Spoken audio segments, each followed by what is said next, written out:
So it's supposed to be in here. I reckon. Good evening. We'd like to get started here. So the folks that are sitting in the back of the room want to make their way up to the front of the room. There's plenty of $100 seats up here.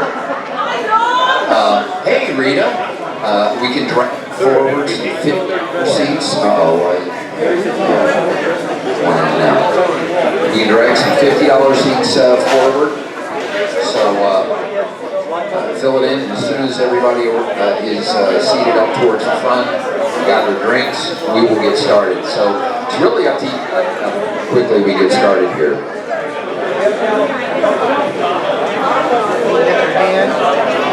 No, I'm not. Okay.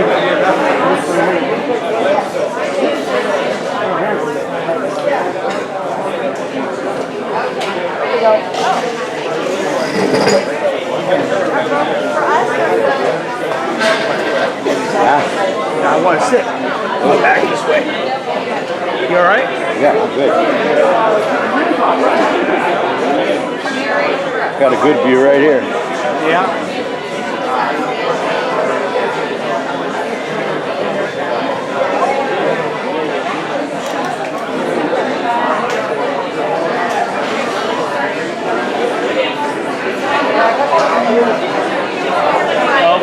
Hello, Ricky. Sure, hi there. The title of the pan throughout there. I got it. Protecting our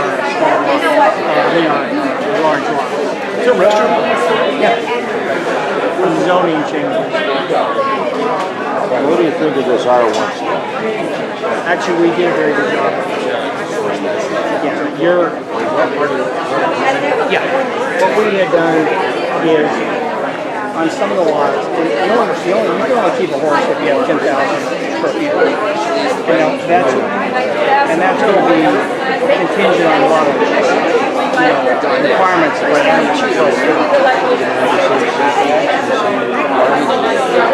yeah, so it's going to restrict some of the people what they can and can't. Yes. The one thing we did open it up, and you know, Are you guys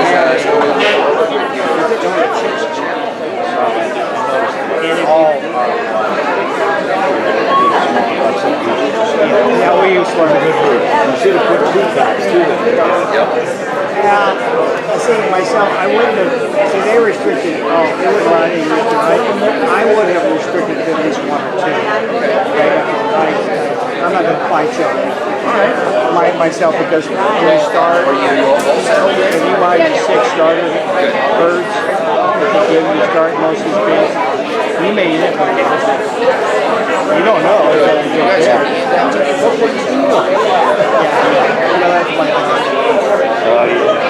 I don't know, she got chased the other day by a Mississippi. He looked good in a pot. So, anyway, those are things that I would just put in there. I understood. Good to see you. It's just a small steps, changing things around, making it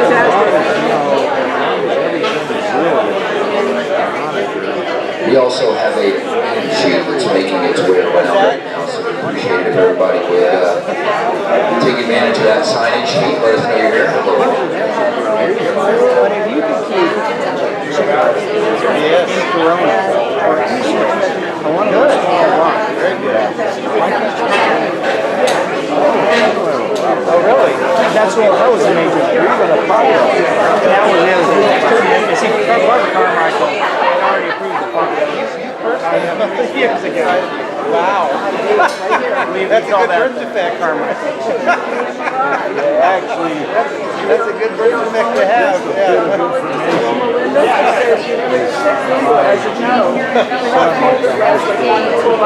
Oh, I think she says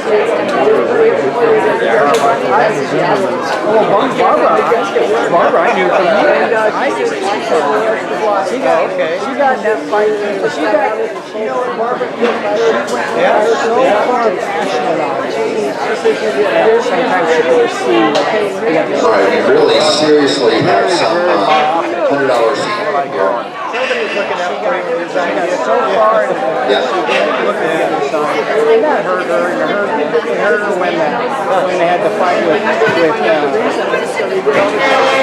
the old bear. Oh, yeah. No, we were.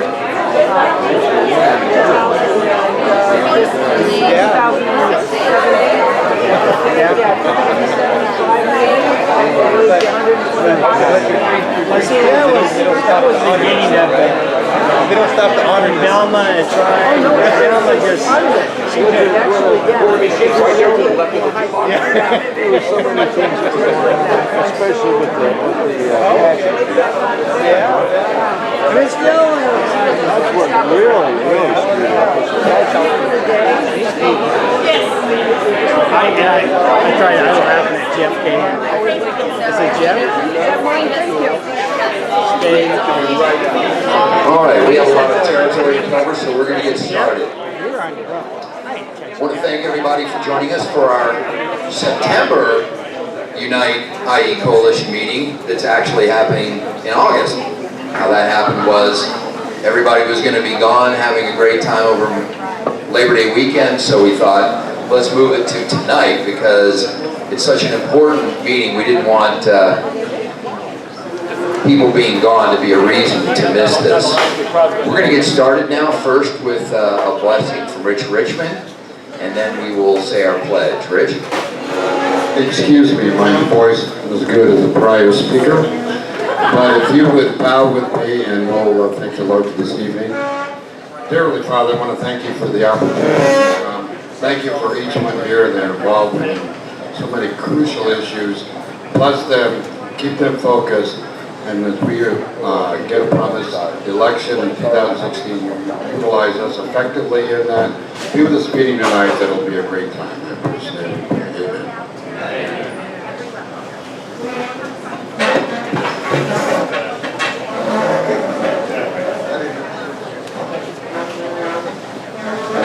Please rise and face the flag, hand over heart or salute as you wish, and begin. I pledge allegiance to the flag of the United States of America and for the republic for which it stands, one nation, under God, indivisible, with liberty and justice for all. Thank you, John Hancock, one of our founding fathers who comes back to visit with us every once in a while. Actually, John has been busy writing a new book, a follow-up to Liberty Inherited, which is going to talk about the role of the church in and the responsibility of the church in maintaining the republic and the founding of our country. All right, we're going to start with a real quick 5-minute video to sort of get us focused on our topic tonight, and without much waste of time, we're going to bring our speaker up following the video and his introduction.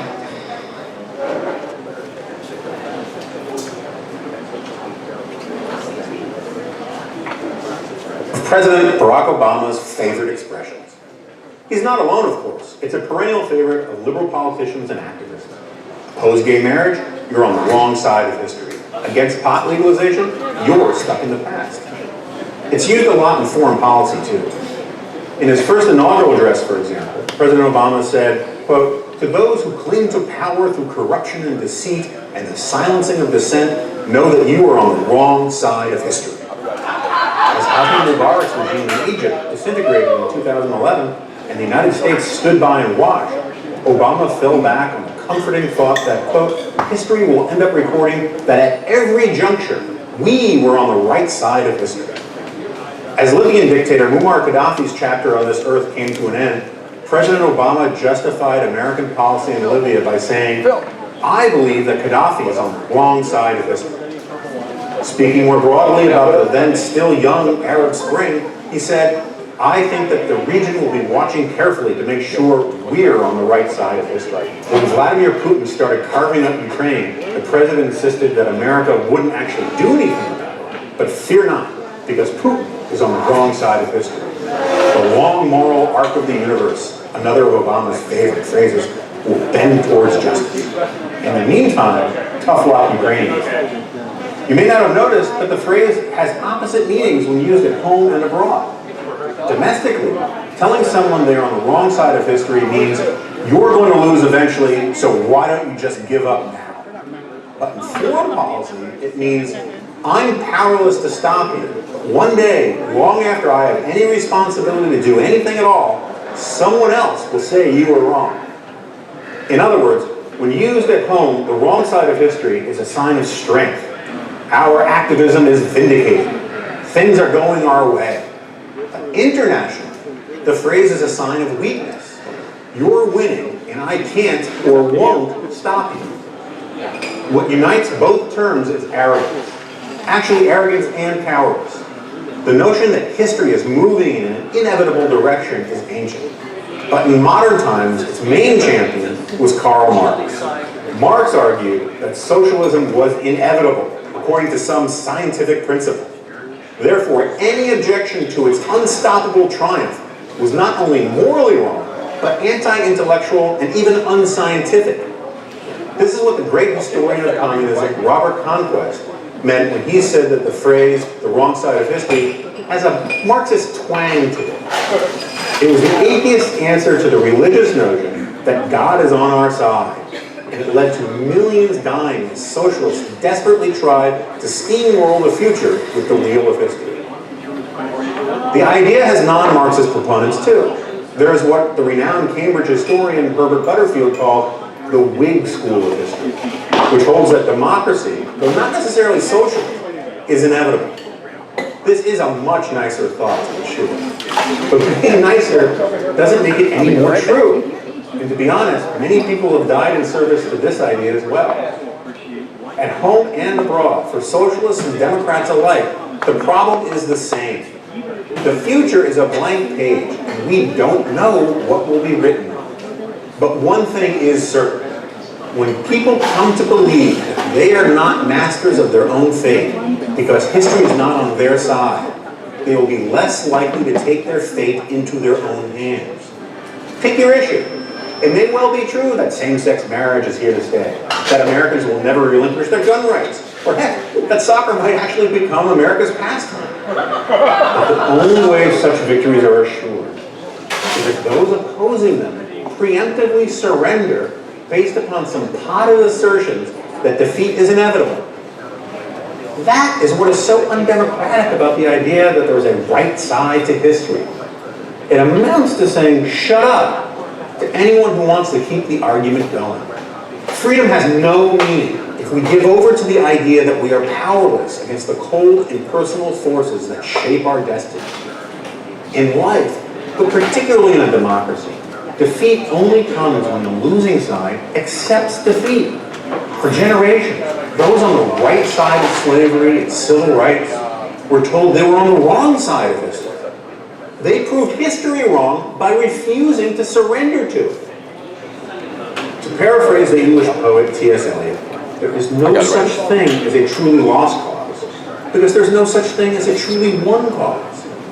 So long as you are willing to fight for what you believe in, the cause endures. Let history take care of itself. I'm Jonah Goldberg of the American Enterprise Institute for Prager University. To subscribe to our... And there are tons of resources on that website, Prager University, to take advantage of. In 2009, Barack Obama promised to fundamentally transform America, and we're seeing that play out now in the final 2 years of his administration in some pretty surprising ways. Part of that transformation, as this video suggests, is to shut down dissent, to shut down conversations that are designed to ask serious questions about what we're seeing and what we're hearing. And tonight is part of that conversation. Mike Hoskinson would rather be enjoying Huntington Beach, probably, having grown up there, rather than doing some of the things that he's finding himself having to do today. About a year and a half ago, the city of Huntington Beach attempted to institute a plastic bag ban. And that got a lot of people pretty upset, to say the least. Is that a good word? Upset? All right. And because of that one thing, a lot of people started asking some pretty serious questions. Where is our city headed? Who is leading our city? And as a result, a lot of people got involved. And Mike is one of those people. And subsequent to trade mics and see if we can lose the feedback. Hang on.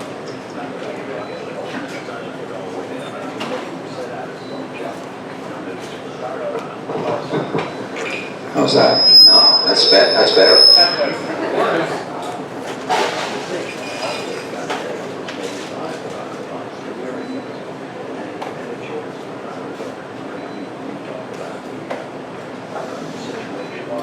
Just turn down the volume a little bit. That might help. They started asking some pretty serious questions about what they began to understand was happening in their city. And a lot of people got involved, and Mike is one of those people, and he ultimately became the planning commissioner in the city. This is going to be fun for Mike. I'm already having fun. So we invited him here tonight to tell us what he learned once he got installed into that position, because so far what he shared with me that I've learned from him, we have indeed some reasons to be concerned. You remember what we heard when Obamacare was being pitched to America? If you like your doctor, you can keep your doctor. Well, there's a version of that playing out now in our cities. If you like your neighborhoods, maybe you just can't keep your neighborhoods any longer. And so Mike is here to share with us a little bit about his walk into public service, what he found when he got involved in the city of Huntington Beach, and furthermore, what they've done about it, because they actually have been successful on a couple of fronts. So please, you guys, give a warm welcome to somebody that got off the couch and got involved, Mike Hoskinson.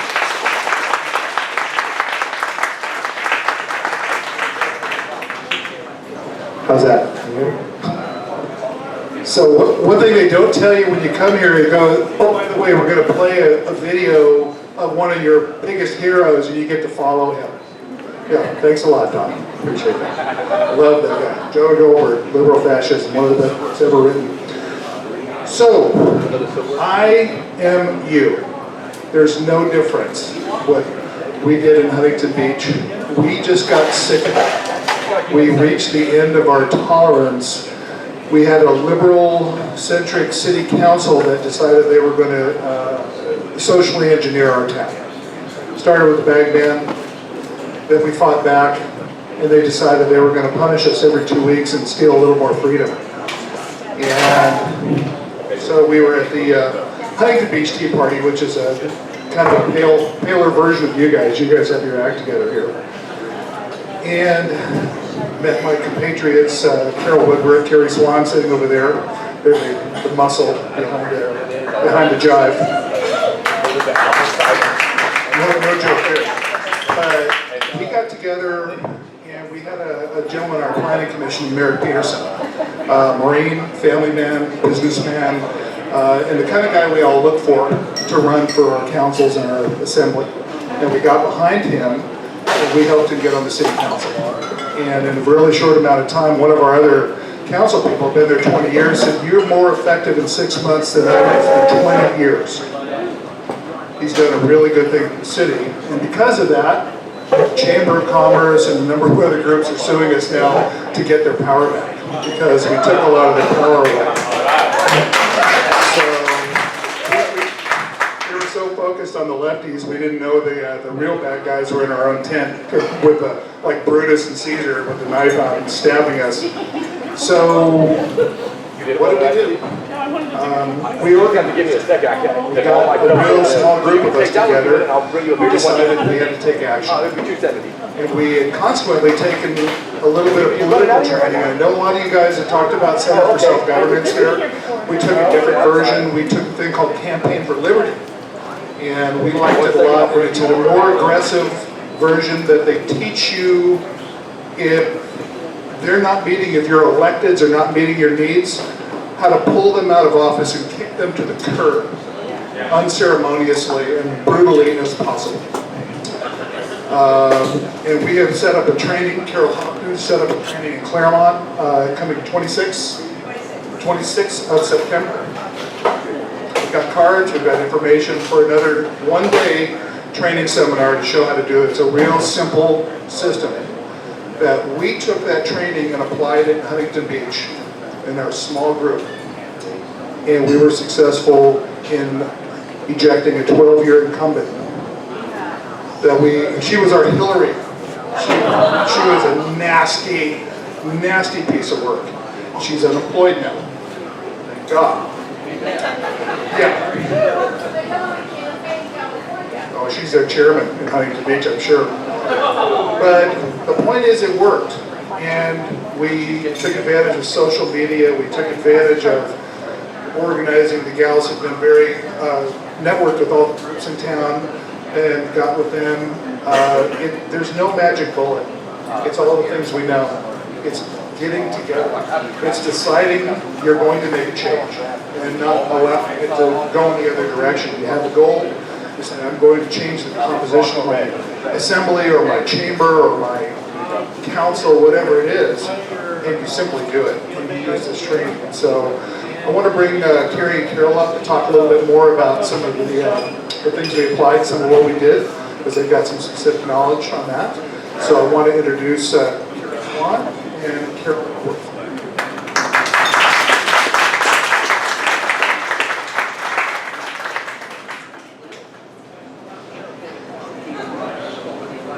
Well, hi everybody. Thanks for having us here.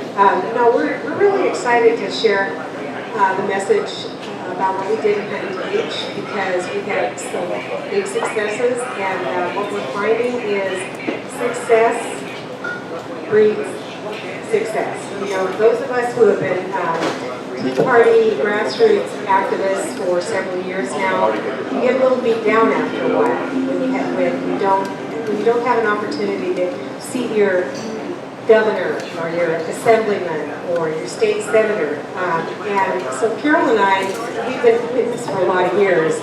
We decided what we've been told for years, all politics is local, right? And we have to take it back local. And we had the perfect ammunition for doing that at Huntington Beach. Like Mike said, we had a couple of really obnoxiously liberal council people and a few rhinos. And the bag ban was sort of the starting point, but the real pinnacle was high-density development. Others here fighting high-density development. Do y'all know what the origin of high-density development is, by the way? Agenda 21, sustainable development. We can thank Arnold Schwarzenegger for delivering it on the silver platter with AB 32 and SP 375 back in 2006. Now we're starting to see it.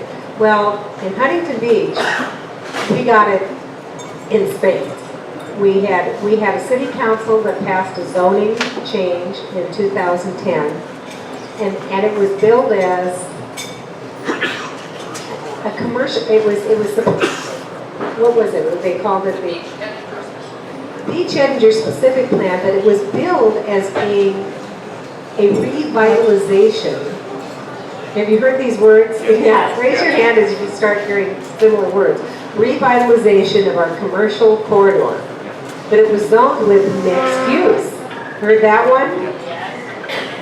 Which it translates to high density. Well, one of these monstrosities went up on Beach Boulevard in Ellis, and it set the city on fire.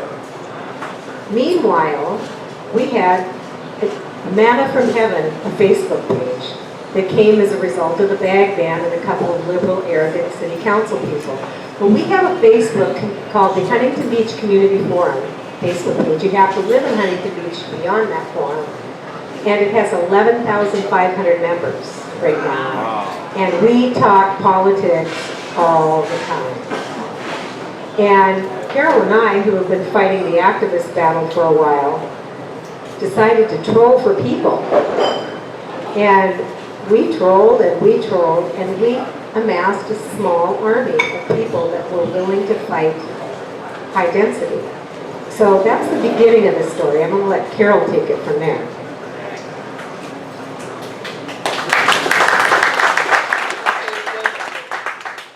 First question I want to ask everyone is, how many of you have gone to a city council meeting and spoke? Okay, great. Then we're talking to the activists here. So congratulate yourself, because you're a very elite group, let me tell you. The sad thing about conservatives, as you know, is that we like our meetings. We really like our meetings. The problem is it doesn't always translate into action, and I'm thrilled that you guys have as many here as you do that are out there fighting. So we talked about the bag ban. One of the other things that was, there were actually a couple of other things going on in Huntington Beach at the same time, which really fired people up. First they took our bags away, then they took our fireworks away. Okay, and then they started going after our fire pits on the beach.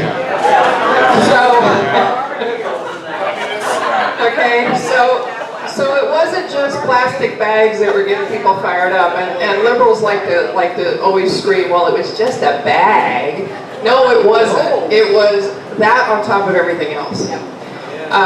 And so as we started down trying to make changes and trying to get rid of the two obnoxious liberals, as Carrie put it, we had a great person to get on the council, Eric Peterson. And so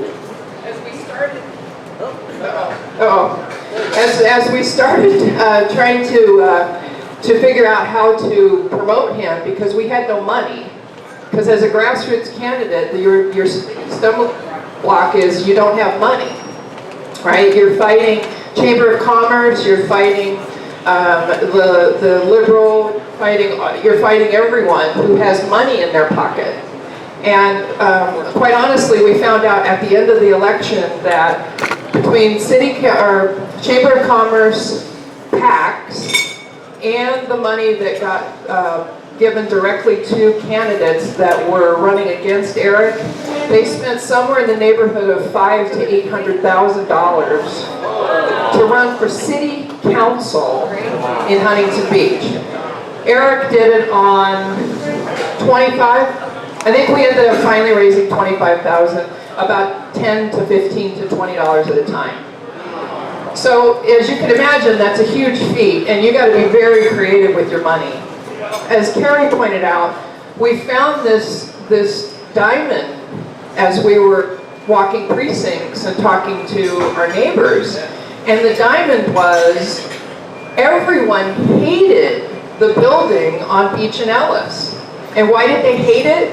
Because the contractors went too far, and they asked for a variance where they actually had nothing there. What do we refer to it as? They built out to the street. Their setbacks. They had 0 setbacks. Okay, so literally at the sidewalk, you're at this building, and 6 stories. 6 stories at the street, graduated back to I think 8 or 9.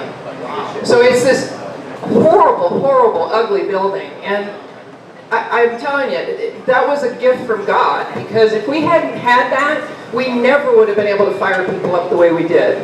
We took that picture, and actually Carrie took the picture, and she put a Mount Rushmore superimposed on it, and she put all the city council members that voted for the variances that allowed that, presented it at a city council meeting,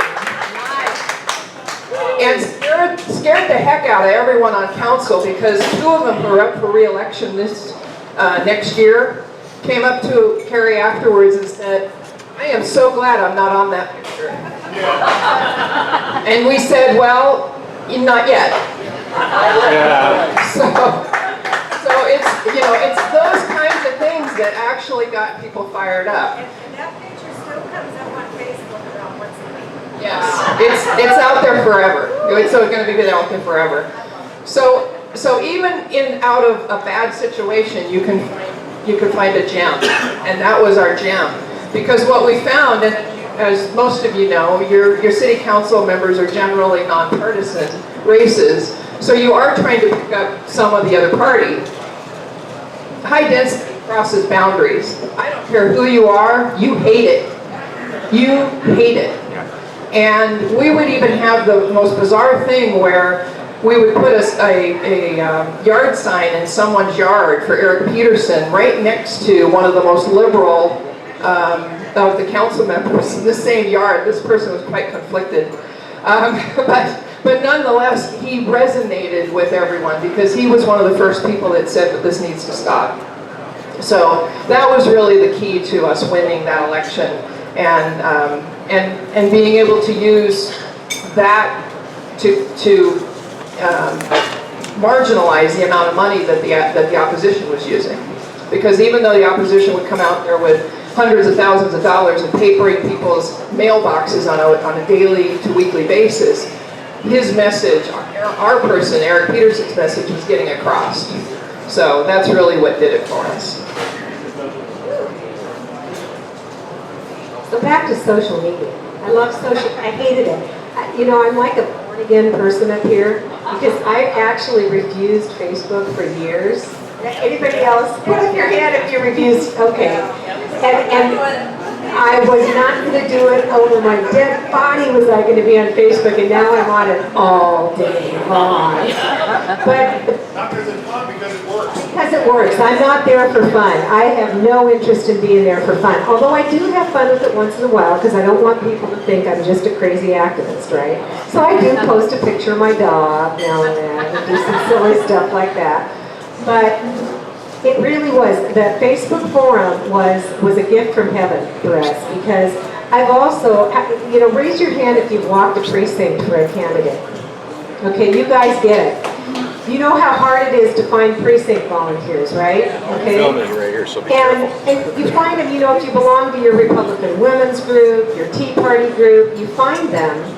But you have to know there's other people out there that care. And on Facebook, just by reading their posts on the forum, I could tell this person really likes Eric Peterson, our candidate. So I'd send him a private message. Hey, I think you really like Eric. You want to help us a little bit?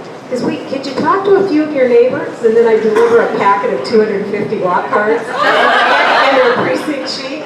But we did. We ended up, Huntington Beach has about 151 precincts. We're a pretty big city. We have almost 200,000 people. Of those precincts, about 110 of them are important, have a lot of registered voters. We got over 85 precincts covered for Eric. And some of those people were regular, Republican precinct walkers, but I would say at least half of them were new volunteers because of social media. If you hate Facebook, reconsider it now. And if you don't have a community forum, think about starting one. The fellow that started our community forum, totally non-political, kind of an oddball character, but a neat guy. He got mad about the bag ban. And he went to a city council meeting a year ago last April, and one of our really staunchly liberal city council people who was up for re-election, one of the conservative city council people wanted to put the bag ban up to a vote of the people. So he brought an agenda item to council that night. And they voted it down, the liberal majority. And one of the two that we voted out, overwhelmingly, said at the council meeting, if you don't like it, vote me out. And a gentleman by the name of Michael Daly, who's never walked a precinct, never did anything political in his life, was pissed. And he went home and started this Facebook page. Huntington Beach Community Forum. Yeah. That councilman lives in South Dakota. He is long gone. The Facebook page, a week after he started it, had maybe 50 members, and then maybe 2 weeks later, a couple of hundred. And it was like a snowball rolling down the hill. It has 11,500 members. Another competing faction started their own Facebook page, which has another 8,000. We post on all of them. And we post our city council agendas and get people talking about it. We'll have a thread of 500 comments sometimes. And we live stream our city council meetings on Facebook with live stream comments. And every single one of our city council people go back and read those comments now. So rethink Facebook if you're not on Facebook, because you can do some really clever things with it.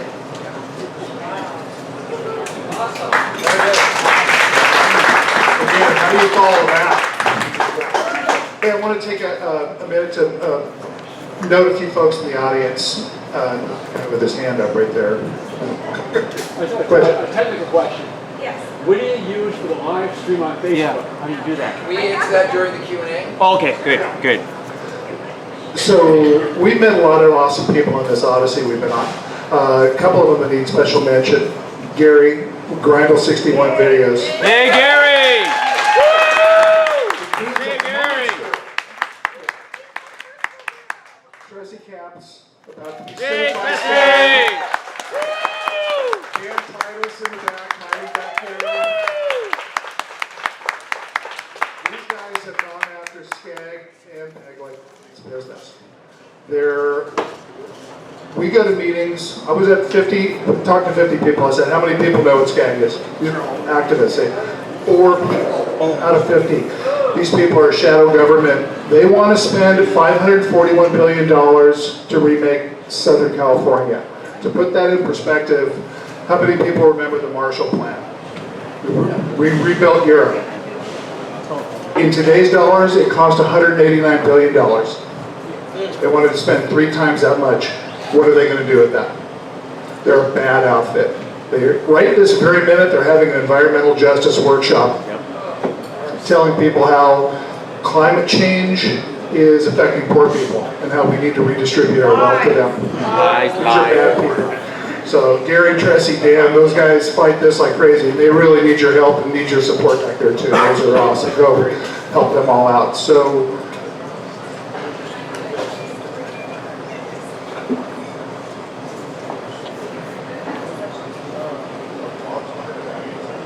So just to put in perspective about our council race and the money that was spent, the chamber, like we mentioned, the figures go from 800 grand to over $1 million. The 3 people that got on with the chamber spent $22 a vote. Eric Peterson of $1.20. That is a result of all the work that they did, getting activists involved, walking precincts, community organizing, scary term. This stuff works. I mean, this stuff works, and the stuff that we learned at Campaign for Liberty, which we hope we can get everyone to go to that this coming 3 weeks from now. So, how much time do we have now? You're good. Why don't you tell us a little bit about AFFH? Cool. HUD. I like the Paul Newman version of that way better. How many people know who the head of HUD is right now? There's one. His name is Julian Castro. The last name should tell you everything you need to know. His brother, he's a twin brother. They were raised by a La Raza Marxist activist that dragged them to farm activism their whole lives. These are communists. Sorry, it is what it is, right? So AFFH is, the term spells out, says affirmatively furthering fair housing. It's exactly what it purports. It furthers the existing fair housing laws, which are there. Good laws, good-natured laws. We don't want to discriminate. You know, I don't want to discriminate against, I'm a realtor, I'm a developer. I don't discriminate against anybody. Everybody's green to me. Money, you know. But what this does, it says to your city, if you take HUD money, grant money, and they all do, you now are subject to AFFH. And we will come in and tell you where you're going to build low-income, high-density housing, and it's just going to be next to your wealthiest neighborhoods. Because they don't want you segregating. You know, you rich people can't live apart from the other folks. It's bad. So they're going to tell you where to put all this housing. So I was fortunately on Don and Greg's radio show talking about this recently. And this thing's been on my radar for 2 years. It just popped up because we just brought it out. And they're hopefully going to, Congressmen are bringing out measures to defund them. But this is their whole plan. This is everything we see. This is the leveling of the playing field, you know? Just, we're all gonna be here.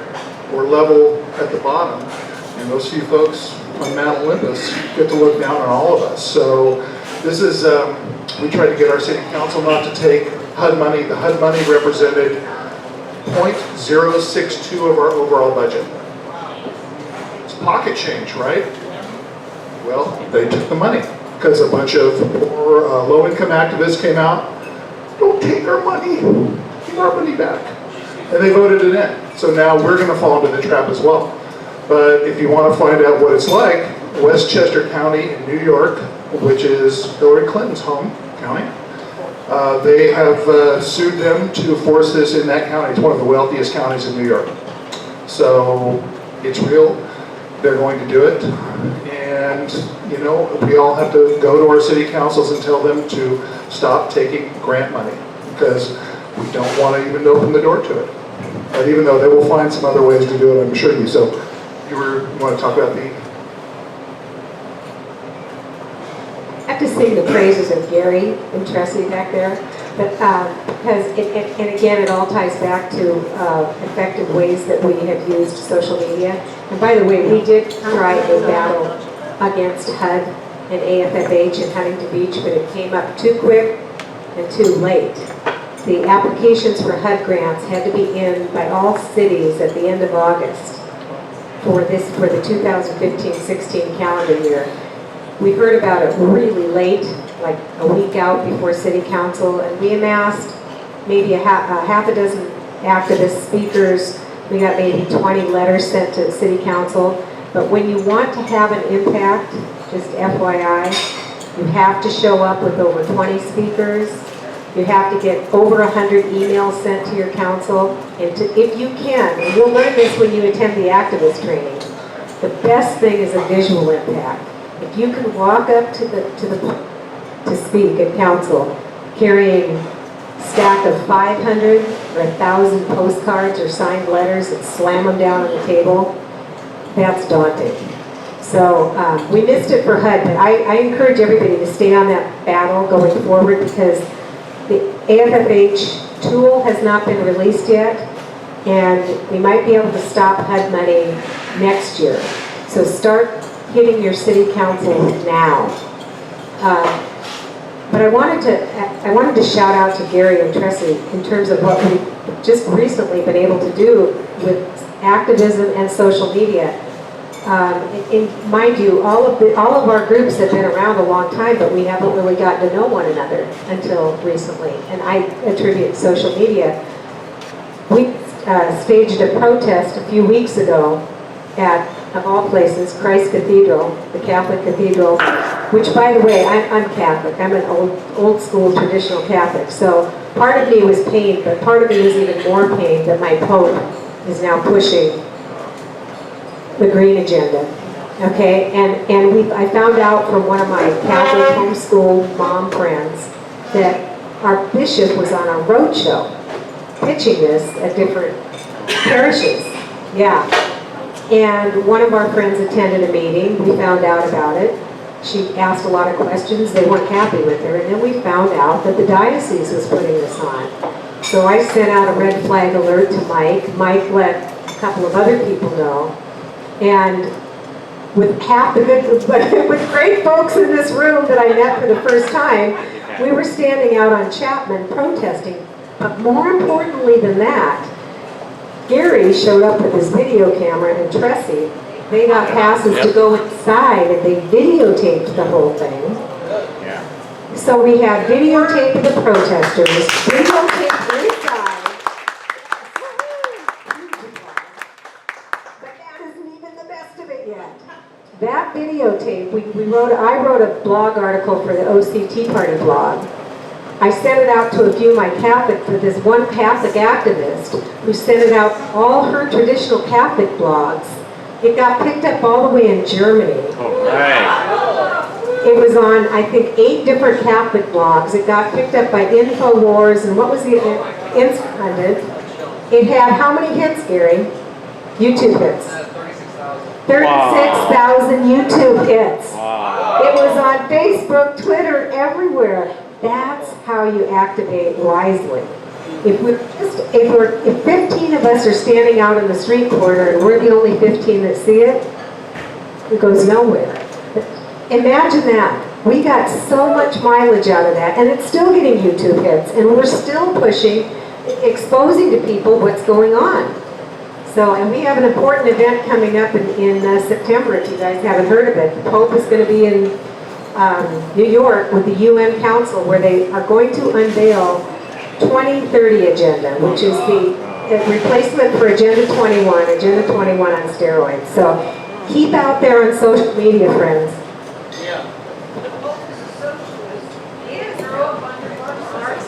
What do you want? I know. There you go. Not a vote for Obama.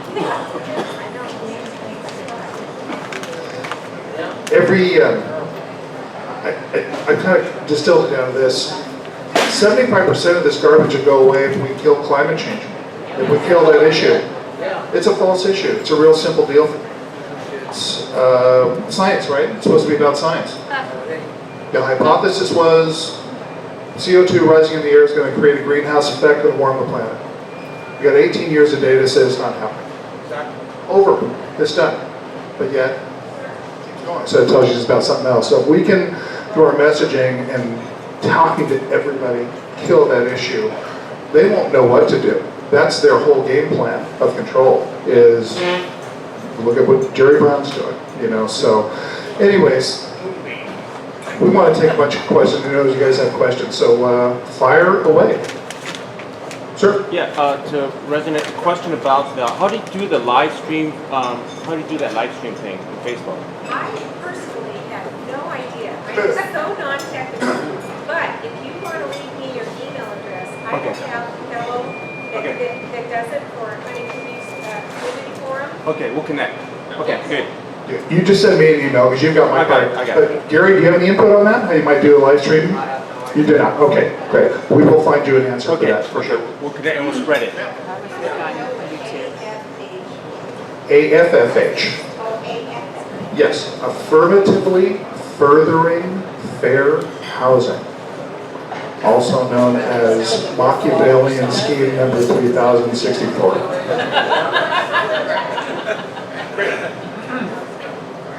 There was an article on Fox and Hounds today. That's actually a pretty good political site for reading for news and commentary. Talking about SB 350, which most of us couple are familiar with it. It's going to reduce diesel gasoline and diesel fuel by 50% by 2030, giving carte blanche authority to the California Resources Board to figure out how to do it. But the poll data shows very high support, 70% plus for that idea and concept, until you bring in the cost. Once you start telling Californians who are, as long as they think somebody else is going to pay for it, ooh, that sounds good. But they have to pay for it, even a modest increase in their energy prices, and you're going to lose 20 or 30 points in favor of any of these proposals. So as we go outside of our groups, who have already believed it's a hoax, emphasizing the cost is probably a better way than trying to convince them that it's a hoax. So I'm remodeling my house right now, and I had to go buy little skinny fluorescent bulbs under the counter. Last time I bought them, they were $4. Guess how much they were? $9.82. That's a direct relation to what they do with bulbs. So why do we think gas is going to be any different? What was the trigger date on the Well, they just brought out the ruling on it via HUD. We had our calendar within the council. That was the day they reaffirmed their HUD grants every year. So that was August 16th. It's because of our fiscal. So anything before that date will not trigger the AFFH? In theory. Everything after that date will. It's unclear. All the seven applications, whether it's Huntington Beach or Road, they all have to get in on August 31st. And it was undefined, and this is one of the arguments that those of us activists spoke. If you do all the research online, there are no trigger dates published yet that say when AFFH can come into your city. Well, And it's even worse than that, because she just mentioned the data analysis tool a little bit ago. I took it myself to read the whole 377-page document and highlight it, and I sent it to our councilman so he could have the abbreviated version of it. They reference over and over again the thing called the data assessment tool. And this is, everybody knows when Obama came up, these guys were the data guys, man. They were mining our data everywhere. Well, they've taken all that data on every one of us in every one of our cities now, and they're pouring this into this data assessment tool. These are the things that they're going to go, click, click, click. Oh, Huntington Beach, your town's racist. You know, that's the way it's going to be. They're going to say, and literally in the document, it said one of their qualifying pieces of data would be, if you have a neighborhood that's over 50% white. Gee, I wonder where they would find that. Every neighborhood, everywhere. But, I mean, I'm sure every town has a neighborhood like that, and all of a sudden that neighborhood, oh yeah, we're going to have to inject some low-income housing. So the key thing is, they haven't released the data assessment tool yet. So how can they say they enact this, and yet the one singular thing they're going to use to determine your town isn't even available?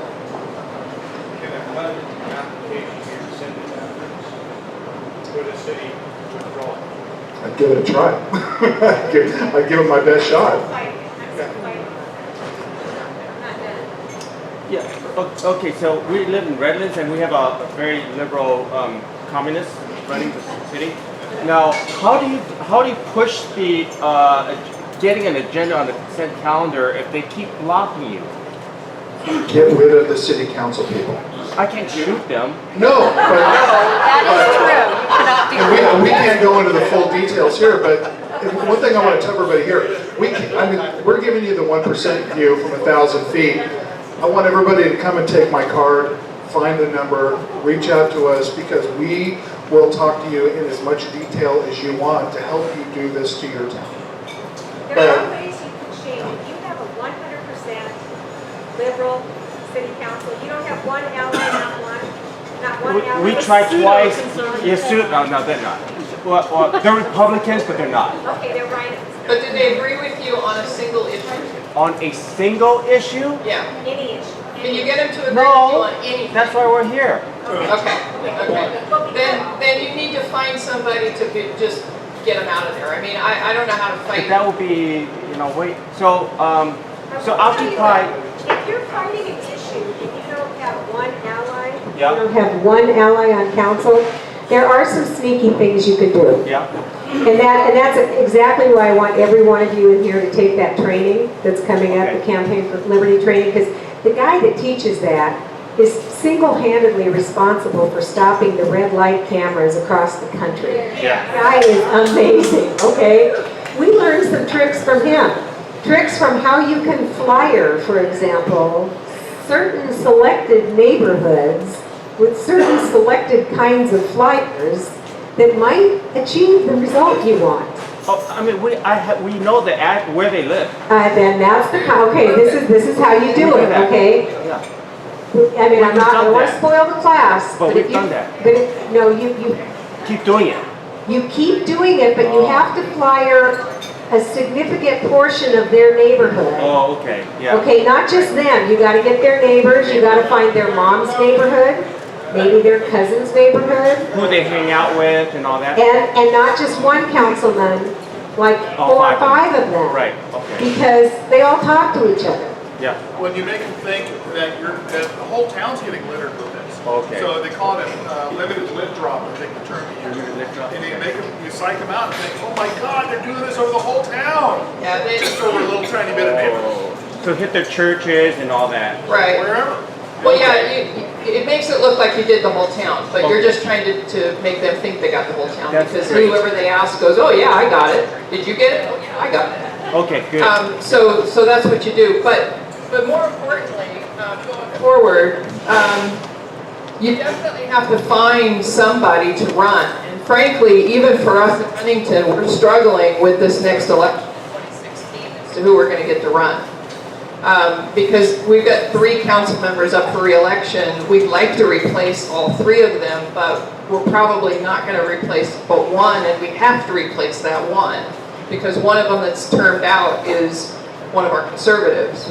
Do you have a Soros person there? And do you have a Soros type? See, in Redlands, we have a Soros type of person. Oh, somebody that thinks they run the town with their money? They own half town. Yeah. So we have some people that fancy themselves as that. They're mostly working with the Chamber of Commerce. Yeah. I would get with Gary and get him the video that guy. Yeah. Yeah. Get him on video. I mean, one thing we do, we take video council meetings. But you guys have using on the council? No, he's a billionaire. He's a billionaire. Do you have your voter data? I have everything. Okay, so you know where your voters are, and are you mostly a conservative town? No. Okay. Oh, well, it's 50. You're in the middle. It's Okay. transition. So you're going to have to figure out how to find an issue that will pull people together. That's the question I asked. You guys had bag, and you had the fire pit thing. Fireworks, yeah. But we don't have fire pits. We have a train. So you're saying get a common theme that shows passion. Yeah, get an issue that crosses party lines. And try to stay out of party discussions and talk about issues instead of Train party. and bathrooms, right? That's why in our fight against, which is Agenda 21, it is what it is, right? Right. But we never use the words Agenda 21 or sustainable development. Right. High density, over again, using their tactics of repetition, and found that one issue that when you said high density in Huntington Beach, nearly 100% of people said, "Oh, I hate that." But if we would have said, "Hey, what do you think of Agenda 21?" Well, you're a nutty conservative. High density, over. What is the development PCH Skateboard. That's called Pacific City. There's going to be 510 units. I was on the planning commission. My husband. Oh, the one, it was done in the 70s. Yeah. You know what? There's a scam there. How they got that one, I couldn't tell you. No, it's not that much. It's a couple hundred, but it's the fact that it's on the sand. That's the big deal. Yeah, you find it difficult to find good, well-qualified candidates that won't be dominated and ruled by the staff of the city? Yes. Yeah, that's the major problem. Yes. That you find people willing to do it, that are qualified, that will be independent, free thinkers, that won't be dominated by their IJC. I can tell you from the experience now that I'm on the planning commission, they spend almost every waking minute trying to indoctrinate me. I was at a meeting on Tuesday night. Now, bear in mind that we had 100% of the citizens rise up and say, "Stop doing what you're doing with high density." They're trying to reverse it. And we had a meeting the other day, and they go, "Hey, we identified some spots for some more of this building that the state is mandating." And I pointed out to them, I said, "Why are all your sites in the Beach Edger specific plan? They told us to stop." And they got the deer in the headlight look. Well, if you have any other ideas, it represents 5% of the land mass of the town. You go, what are you people doing? They're going back and saying, "No, we made a decision on this and we're going to find a way to make it happen. We don't care what you think." I'm from Park City, Montana, and I'm kind of a little bit tough here because we have 26 on 27 specific plans right now. They're bringing and everybody just every time we go to city council, we know we need more high density. Right now, Lewis Homes is trying to bring in an area called Albreda, which is 50 homes every acre. 50 units per acre. 50 homes and it's disgusting. And I was told, I'm trying to learn. I was told that if they bring it back to the city to change anything on their specific plan, that it opens it up to change the whole thing. Is that true? Yes, to a certain degree. Like we're being sued by a low-income group now because we changed this plan, and they're saying, "Well, now you're out of compliance." And I think you have to take the risk, and you have to take this to the citizens. And you said, "Hey, guys, see, everything's an opportunity here, right?" You go, "Citizens, you told us what to do, and we listened." And then look at these bad people that are trying to reverse your will. And I always tell the folks in town going, this town's for you. It's not here for the chamber. It's not here for the